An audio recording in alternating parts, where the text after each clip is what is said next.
Postrada en la cama de ese hospital, sabe que sus días ya están por terminar. Vive un episodio en el que sabe que su tiempo en esta tierra ya está llegando a su fin.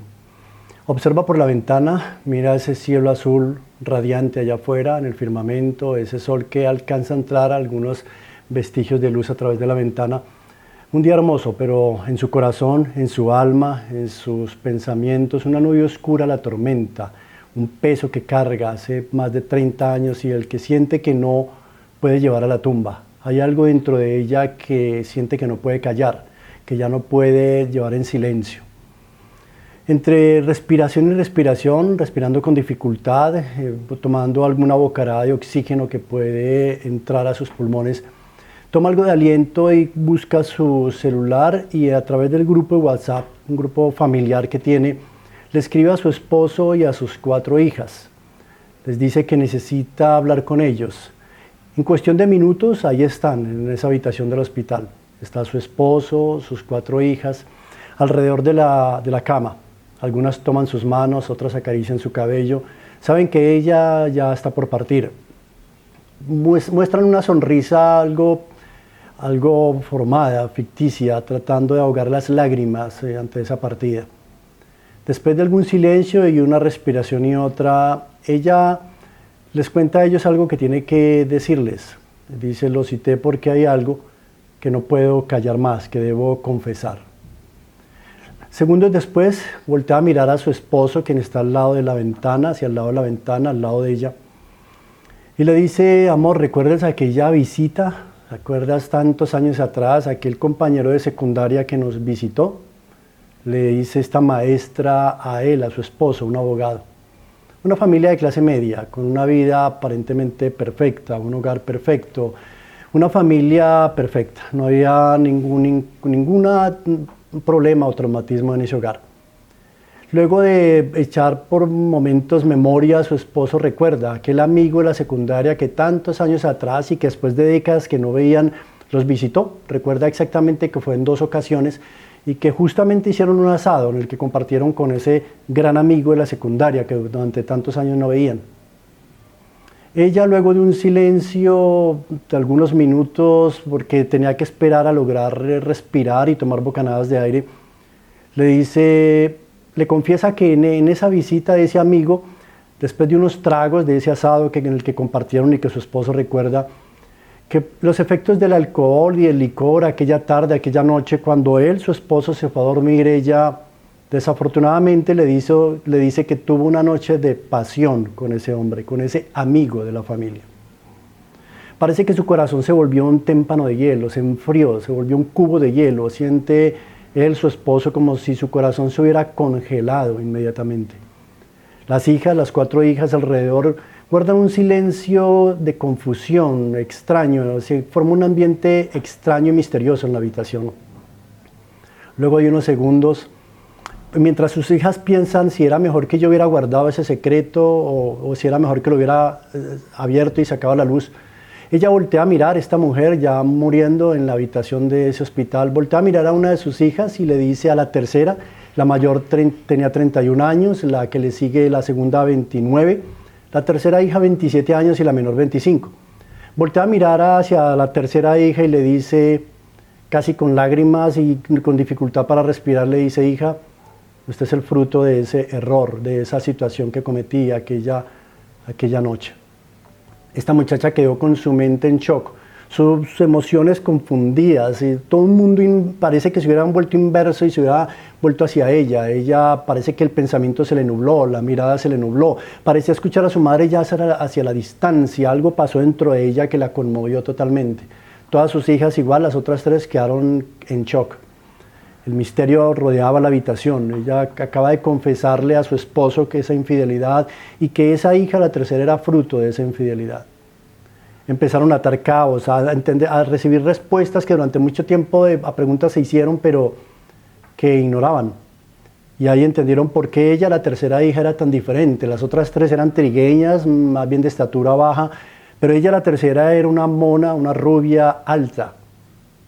El silencio permaneció en la habitación. Luego dice esta mujer, dice, no podía callar más, y llorando entre lágrimas le dice, no podía callar más, no lo soportaba más, no podía llevar este secreto, este pecado a la tumba, no podía llevarlo, necesito morir en paz, dijo ella, necesitaba morir en paz. Ese secreto, esos pecados ocultos, esos secretos que guardamos muchas veces en el alma y que cargan un peso y que empiezan a carcomer y a hacer daño en nuestro interior y en ocasiones a los que nos rodean, ¿sabe? Me hacía recordar este episodio, este relato real de un caso en la Biblia, del rey David, ¿recuerdan? El gran rey David, que aquella tarde en su terraza, mientras su ejército estaba en guerra, él observa en la terraza, otra terraza vecina, una mujer desnuda bañándose, hermosa, Betsabé, ¿recuerdan? Y la deseó en su corazón, fue tentado por ella y la hizo traer al palacio, mandó a traer a Betsabé, una mujer casada con uno de sus generales, uno de sus hombres del ejército. La hizo traer a palacio mientras él, el esposo de ella, su general, estaba en la batalla, estaba en la guerra. Mientras tanto el rey David la hace traer al palacio y se acuesta con ella, comete adulterio. Fruto de ese día, ese momento de pasión, ella, Betsabé, quedó en embarazo. Luego David trata de ocultar la cosa, de que nadie se entere, de que eso quede en silencio. Trata de que quizá ese embarazo lo asuma el esposo de ella, el que estaba en la guerra, en la batalla.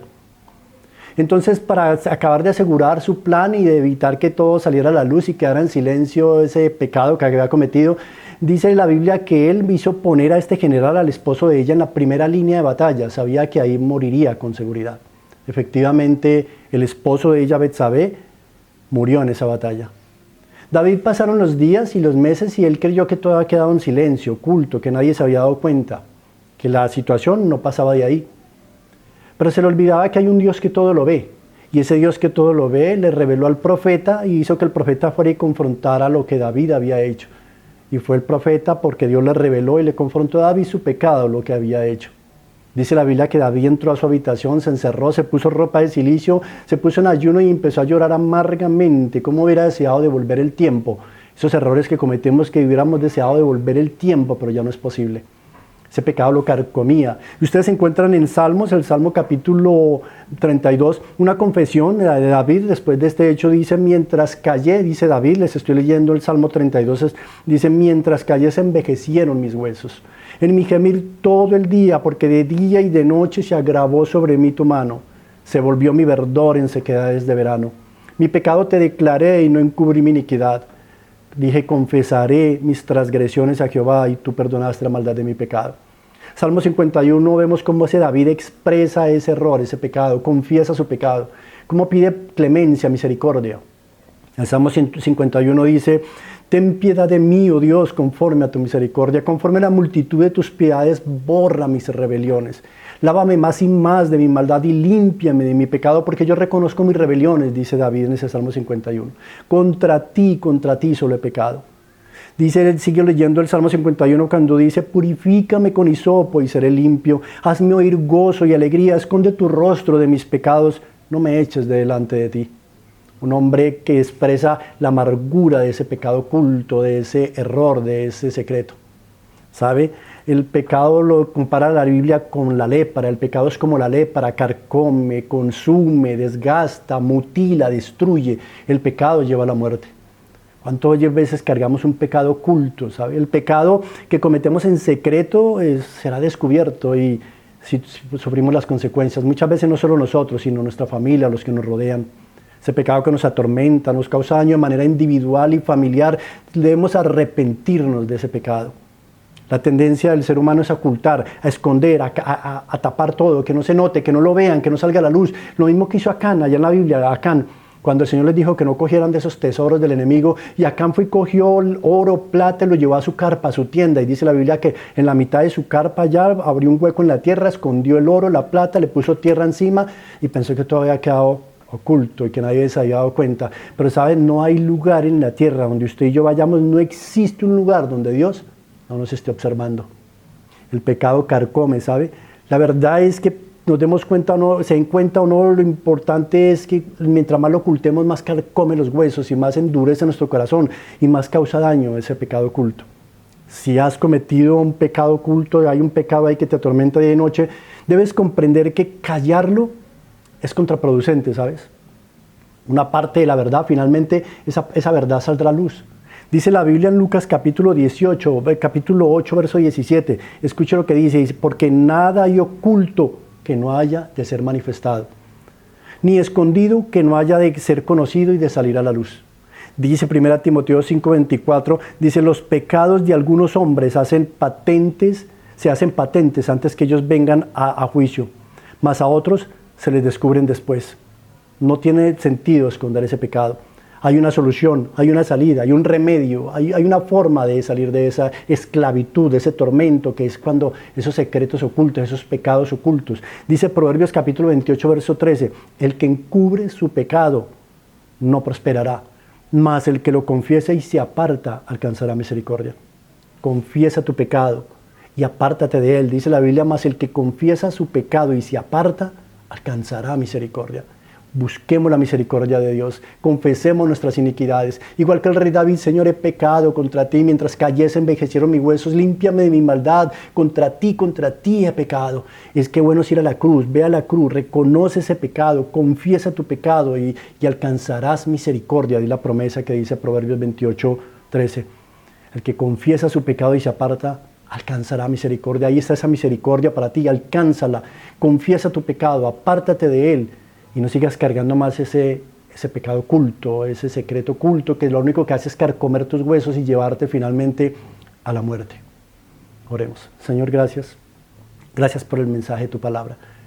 Gracias por la esperanza que nos das en tu palabra, Señor. Que al confesar nuestro pecado alcanzaremos misericordia, Señor. Que al confesar nuestra maldad y apartarnos alcanzaremos tu misericordia, oh Dios. Oh Señor, hoy nos arrepentimos de nuestro pecado, nos arrepentimos de esa maldad, nos arrepentimos de ese error cometido, reconocemos que fallamos y te pedimos perdón, oh Dios, te pido perdón, te pido que tu sangre me limpie y tu misericordia me alcance y me dé esa paz que tanto necesito y que solo me la da tu perdón, Señor. La pido en el nombre de Jesús y te doy gracias. Amén. Gracias por acompañarme, soy Henry, El Lugar Secreto. Compártelo si fue bendición para tu vida a alguien y dale un me gusta si fue de bendición también para ti. Gracias por estar ahí hasta el final. Dios te continúe bendiciendo.